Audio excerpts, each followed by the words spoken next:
100 வருஷம் இந்த மாப்பிள்ளையும் பொண்ணுந்தான் பேரு விளங்க இங்கு வாழணும். சோழவனத்தில் ஒரு சோடி குயில் போலத்தான் காலம் முழுக்க சிந்து பாடணும்.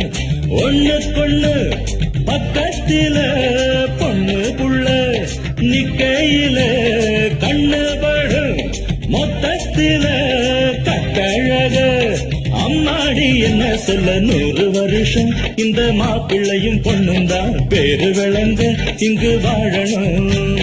சோழவனத்தில் ஒரு சோடி குயில் போலத்தான் காலம் முழுக்க சிந்து பாடணும்.